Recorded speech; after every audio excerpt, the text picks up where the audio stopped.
since the derivative of a function f is itself a function f prime, we take its derivative f prime, so the second derivative, so the derivative of the derivative, the result of a function is called the second derivative.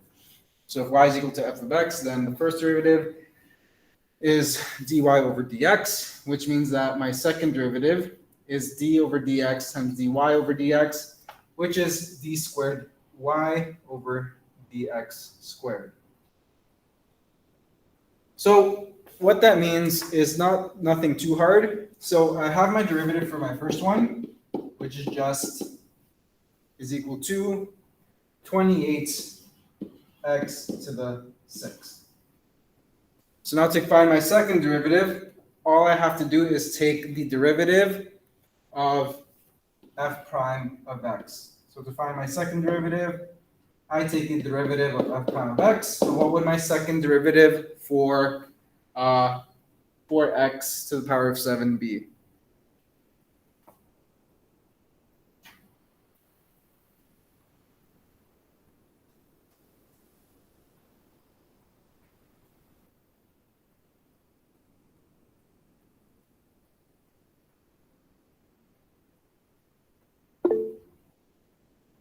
Yep, 168x to the 5. So this would be the second derivative.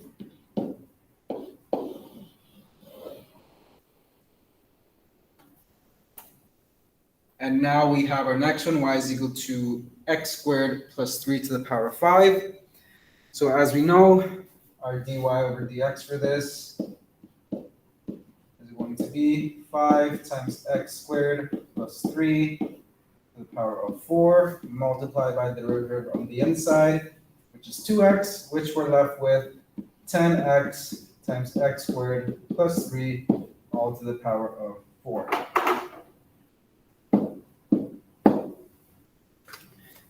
Now I need to take my second derivative. So I get d squared y over dx squared. So again, we have two functions. So let's name this p of x and this guy q of x. So what rules do I have to apply to get my second derivative?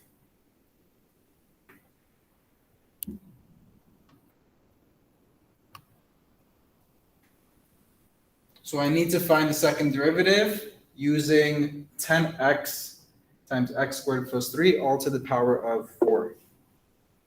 I'm going to use, not really, we don't need to use chain rule.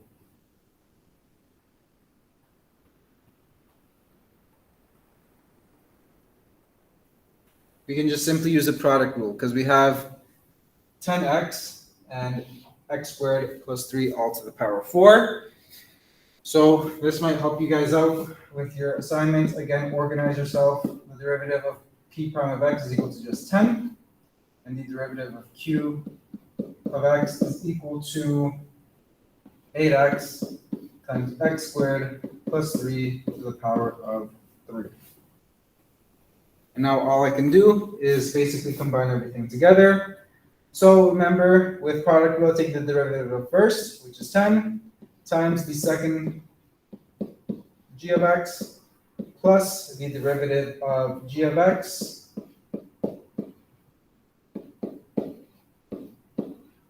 times my p of x.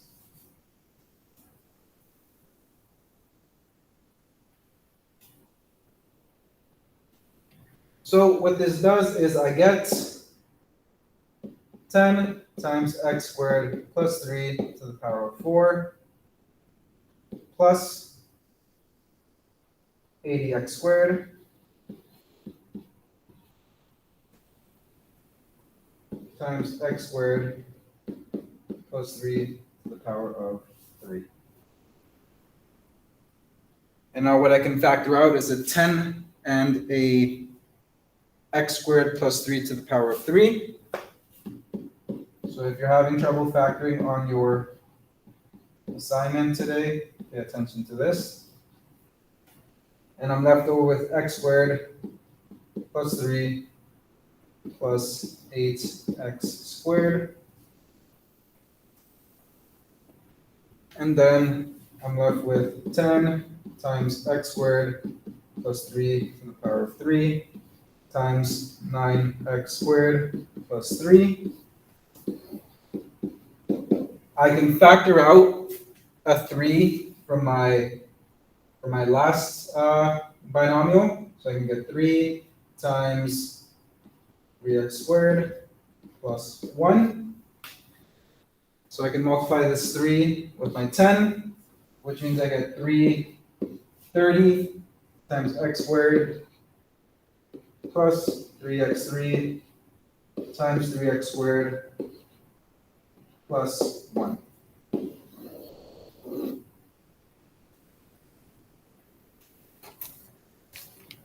So that would be taking my second derivative.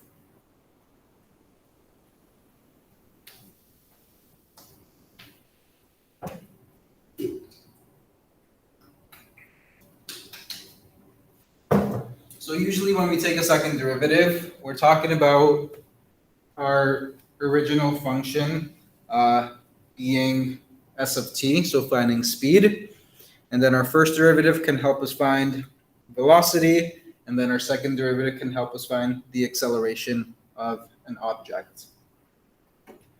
C, I'll leave for you to do alone. So we're going to be talking about velocity and acceleration, so something more in terms of physics. So velocity is the rate of change of a position with respect to time. Therefore, velocity is the derivative of the position function. The most common used units for velocity are meters per second. So speed is the magnitude of velocity. So the velocity is always positive, but if it's negative, that just tells us what direction it's going in, whether it's going up or down. So velocity is equal to ds over dt, or velocity is equal to the derivative of s of t, which means that acceleration is the rate of change of velocity with respect to time. Therefore, acceleration is the derivative of the velocity function. The most common units are meters over second squared. So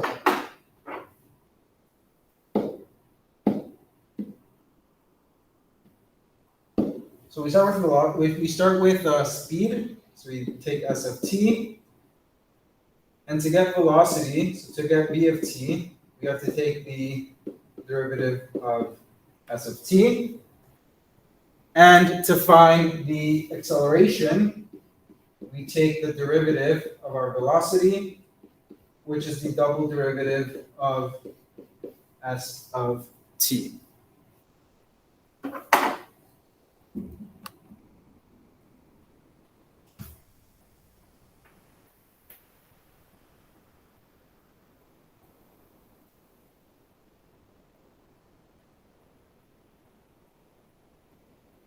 So now we're going to get into some examples.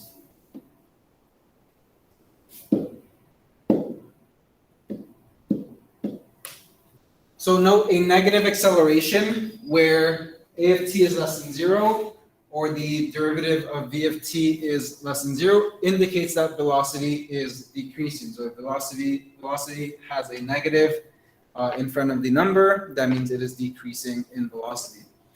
If it's positive acceleration, so a of t is greater than 0, or v prime of t is greater than 0, it indicates that the velocity is increasing.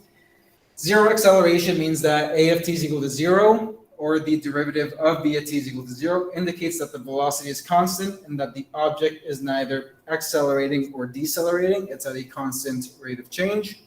The object is accelerating, so speeding up, when at and vt are both positive or both negative. That is, a of t times v of t is positive. The object is decelerating when a of t and v of t are opposite in sign. So that means that a of t is either positive or negative. Why is this so? It's not calibrated, not too sure why. Positive or negative, and v of t is negative or positive.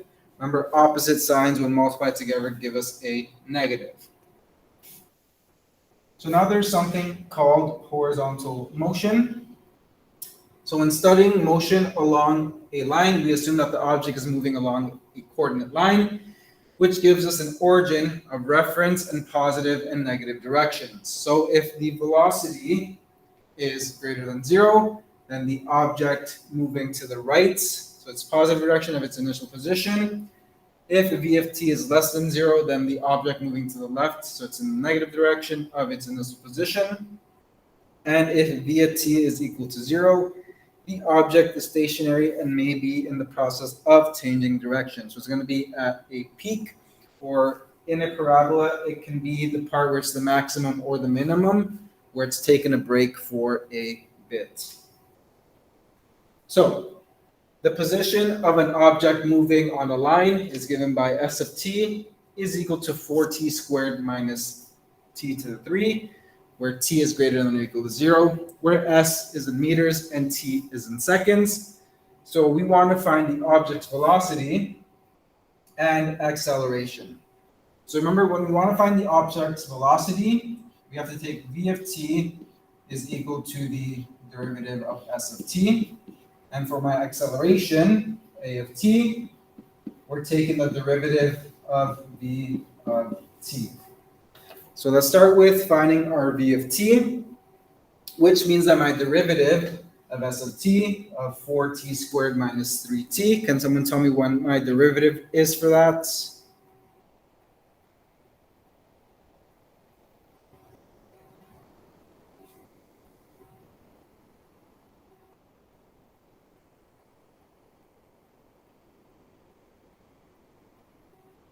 Derivative of 4t squared minus t to the 3. 8t minus 3t squared. Perfect.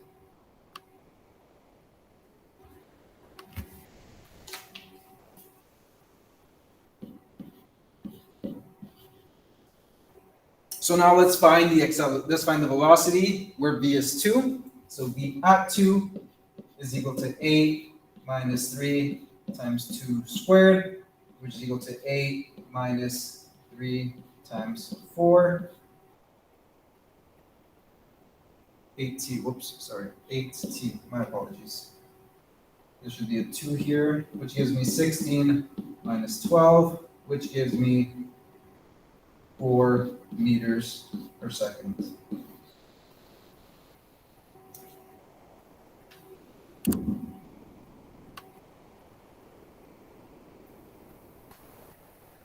So now I need to find my a of t. So I know my v of t is 8t minus 3t squared. So what would my acceleration be if I need to find the derivative of v of t? So remember, guys, v of t is equal to 8t minus 3t squared. So what would my derivative of v of t be to find my a of t?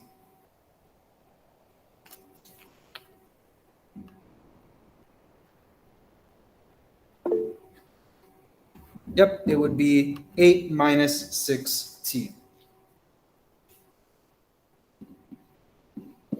So now I need to find my acceleration at 2 seconds. So I need to find a at 2, which is 8 minus 6 times 2, which gives me 8 minus 12.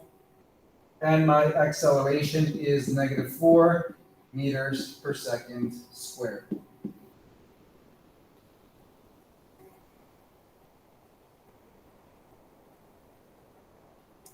Now, based off my acceleration and decelerating, I need to conclude the product between a of t and v of t to figure out if my object is accelerating or decelerating. So remember, I need to take a of t times v of t to help to make that happen.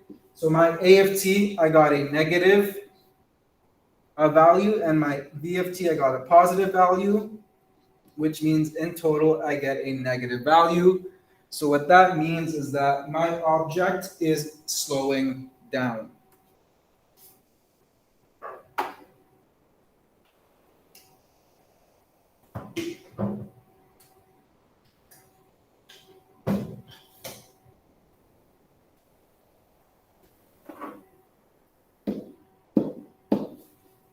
So this just means object is slowing down.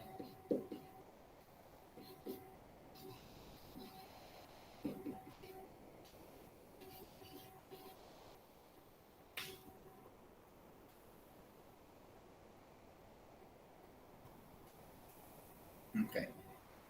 And question D is, when is the object at rest or stationary?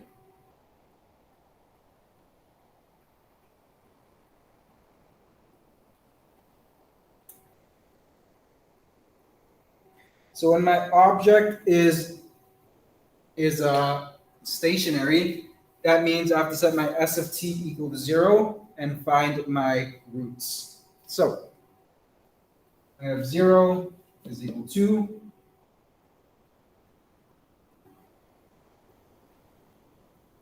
so I need to find my v of t is equal to 0, sorry. When the object is stationary is when my v of t is equal to 0.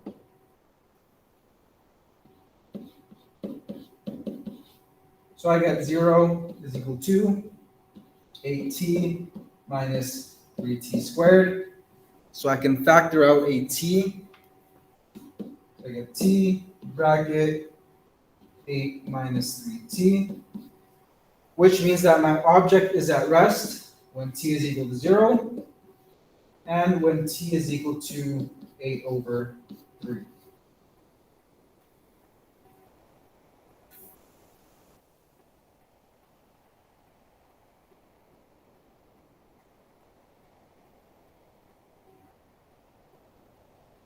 So remember, the reason why we have to set v of t is equal to 0 is because v of t is the rate of change in position of respect to time.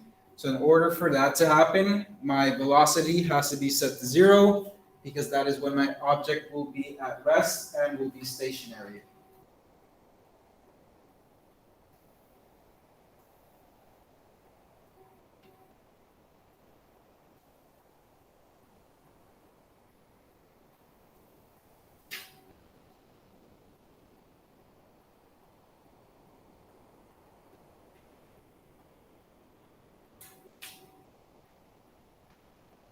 Okay, so now this whole lesson is based off this one example. Well, most of it is based off this one example. So we're going to continue. We're going to do some more questions with it. So in which direction is the object moving at t is equal to 3 seconds? So we know my speed time is equal to 4t squared minus t cubed. I know my v of t is equal to 8t minus 3t squared. And I know my at is equal to 8 minus 6t.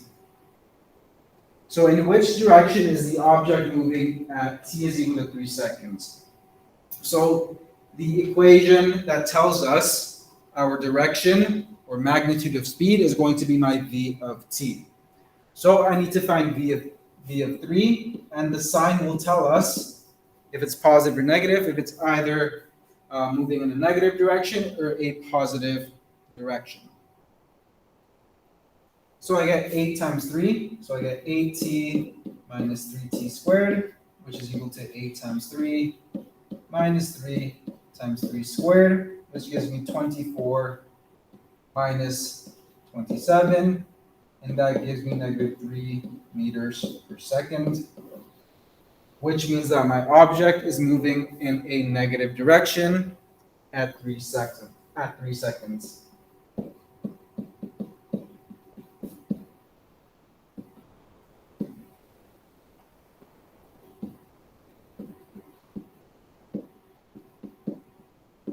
Remember, guys, the velocity is equal to just the magnitude of.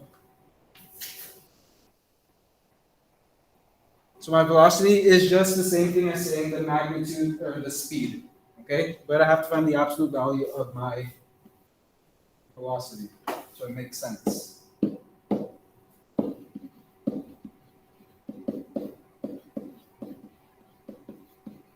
My magnitude just tells me my direction. So if I have negative 3, the absolute value is 3. So even though I'm moving downwards or in the negative direction, my speed will always be 3 meters per second squared, no matter if it's positive or negative. The magnitude or the sign of it tells me which way it is moving.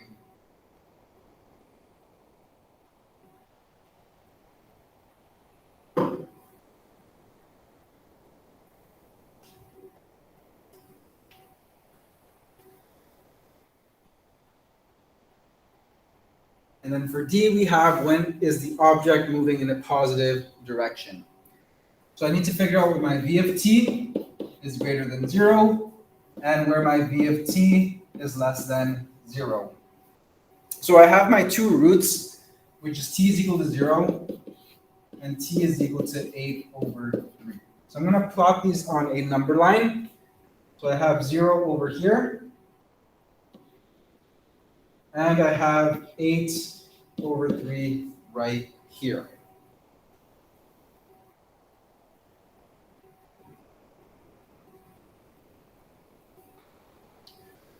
So between 0 and 8 over 3, if I were to sub in a value for t in v of t, my answer would be positive.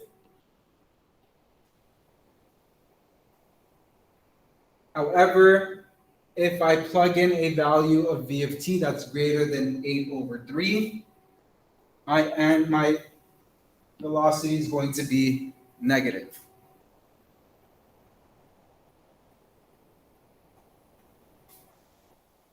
So what that means is that it is moving in a positive direction when t is between 8 over 3 and 0.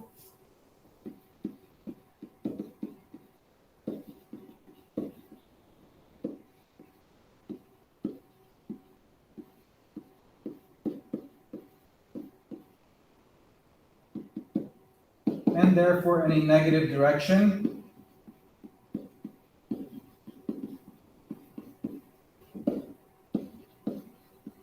when t is greater than 8 over 3 seconds.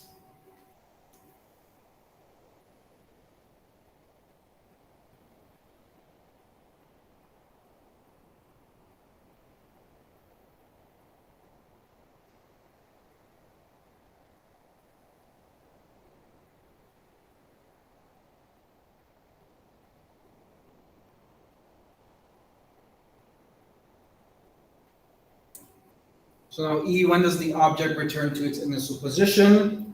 So for that, I need to find my S at 0. My speed is 0, using my original function. Because this is going to tell us when it returns to its initial position. So we have S of t is equal to 4t squared minus t to the 3. I can factor out a t squared, and I'm left with 4 minus t. So I'm left with t is either equal to 0 or t is equal to 4. Okay? Because we read graphs from left to right, it starts, my function starts at its original position when t is equal to 0, and then comes back to its original position when t is equal to 4. Okay, so think of it in terms of a parabola. It starts at one x-intercept and then ends at the other x-intercept. So t is equal to 0 is the beginning, but because it's asking us where the object returns to its initial position, it has to be 4 seconds.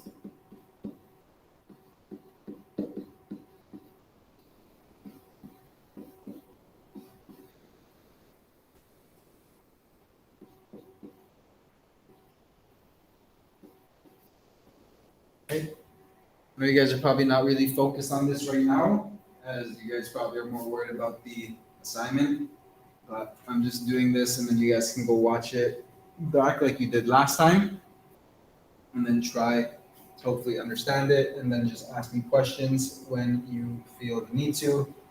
If I don't get back to your questions, that's because I was either really busy, or I was teaching in the middle of class and wasn't able to get to your email. So don't feel offended or upset if I don't get to your question.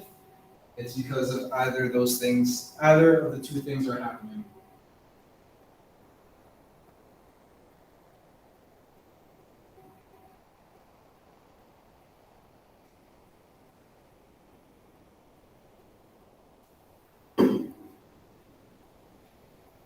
So now we want to draw and illustrate the motion of an object. So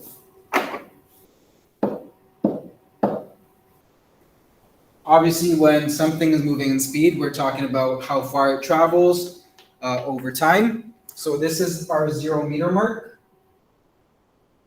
So our S of t starts at 0 meters because that is the initial start point. And then we have at 8/3, when we found v of t is equal to 8/3, that is when our maximum would be.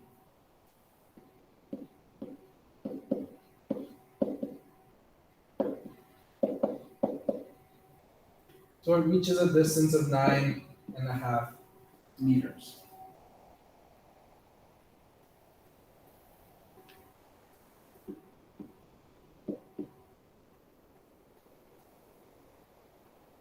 So our graph at t equals 0 starts at 0 over here. So this is at t is equal to 0. And it reaches back the position of 0 when it's at t is equal to 4. And then at t is equal to 8/3,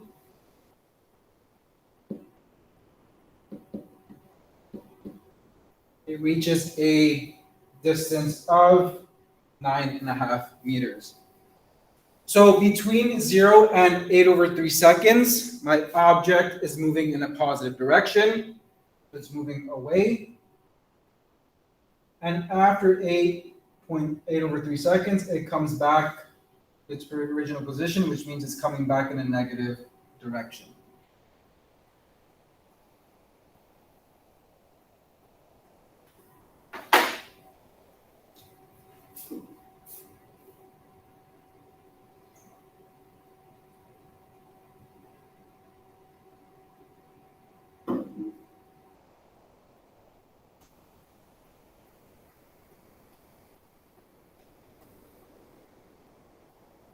So because of our velocity time, the roots of the velocity and time function, which we got t is equal to 0 and t is equal to 8, after an object goes from a positive direction to a negative direction, you can only assume that when it reaches that other root, so for example over here,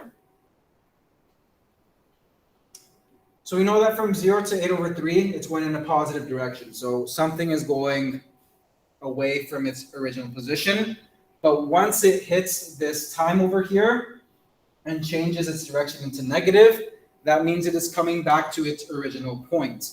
So we can illustrate our motion of the object based off our velocity time function, or the derivative of s of t, because it tells us the direction it's going to, and the direction is going away from the initial point, which is positive, and then coming back to our initial point, which is in a negative direction. Which is why we were able to draw our graph over here to illustrate the motion of the object.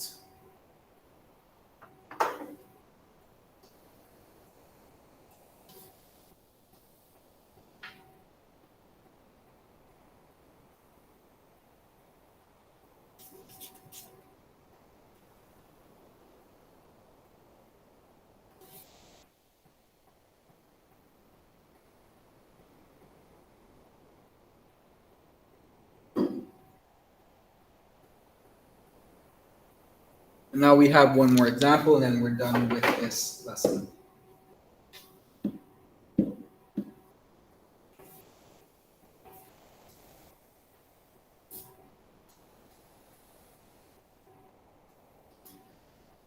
So when does the ball reach its maximum height?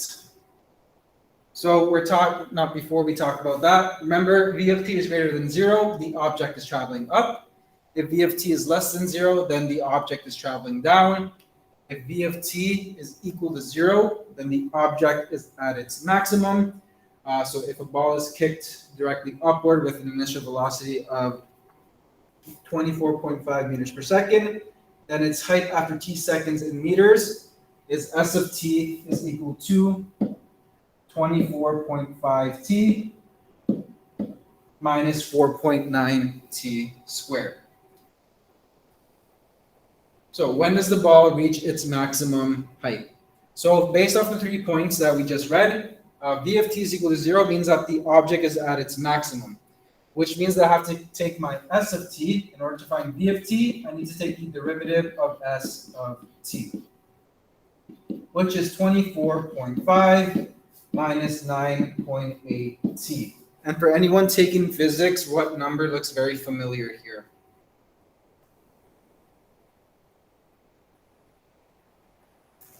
-9.8. Negative 9.8 meters per second squared. That would be the force of gravity acting upon an object, working up or down. So now, in order for me to figure out the maximum height, I need to set v of t equal to 0. So I get 0 is equal to 24.5 minus 9.8 t. So I get 9.8 t is equal to 24.5. Divide both sides by 9.8. And that gives me t is equal to around 2.5 seconds. So in order for my function to reach its maximum, it's going to take approximately 2.5 seconds. So now to figure out what the maximum height is, I need to take 2.5 and sub it for t and s of t. So I need to figure out s at 2.5 because that's going to tell me how far up my ball gets and what the max point is. So I got 24.5 times 2.5 minus 4.9 times 2.5 squared, and that gives me 61.25 minus 30.625, and that gives me a final result of 30.625 meters. So this would be my maximum height. If you were to put this graph onto Desmos, 24t minus 4.9t squared, you would see that the max height happens in 2.5 seconds, and it reaches a height of 3.625 meters. So when we take the derivative of our s of t, it helps us find our maximum height of an object.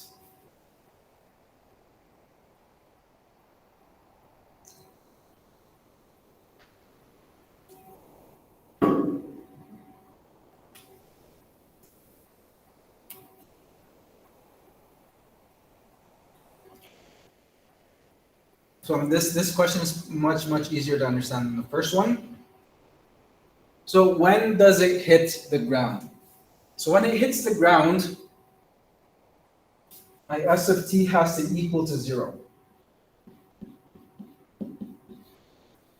Okay, my s of t has to equal 0 because that's basically telling me this is when the original function hits the ground, is when when you evaluate this whole expression, it gives me a value of 0. So I need to figure out what my time is. So I get 0 is equal to 24.5t minus 4.9t squared.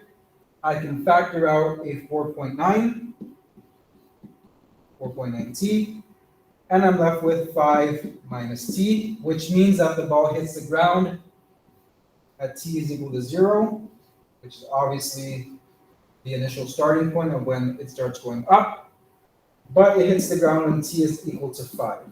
Okay, so it only makes sense for it to hit the ground at t is equal to 5, because you can only assume that once it hits its maximum, it's returning back down to Earth. So this one's more of a practical, practical problem, because when we kick a soccer ball, obviously it goes up and then it comes down. So I can only assume that if I draw my graph, my soccer ball is here, because this is where I'm at, I'm on Earth. It goes up, reaches its max height, and then comes down and hits the ground at 5 seconds. Obviously, if you continue the function, it goes continuous along all values of x. But because we want to figure out when it hits the ground, I need to find my roots for s of t.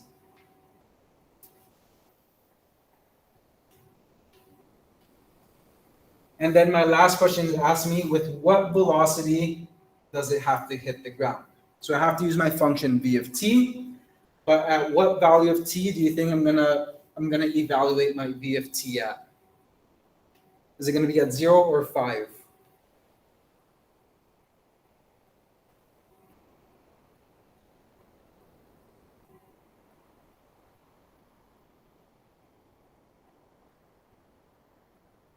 At 5. So I'm going to take my v of 5 because that's when the ball hits the ground, is equal to 24.5 minus 4.9. Not 4.9, 9.8, sorry.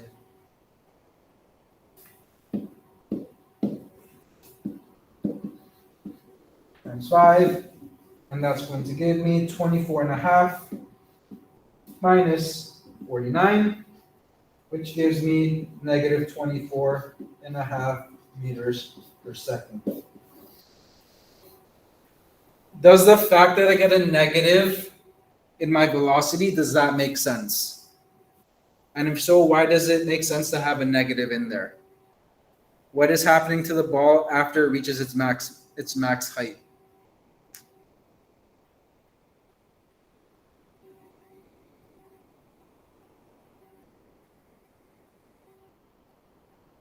So if you look at the graph that I drew, why does it make sense? Yep, because the ball is coming back down. So it's going in the opposite or negative direction after 2.5 seconds, which means that my velocity after 2.5 seconds should have a negative sign in front of it. And remember, the negative only means the direction where the object is moving. So it is moving at a velocity of 24.5 meters per second downward. Okay, my negative means downward.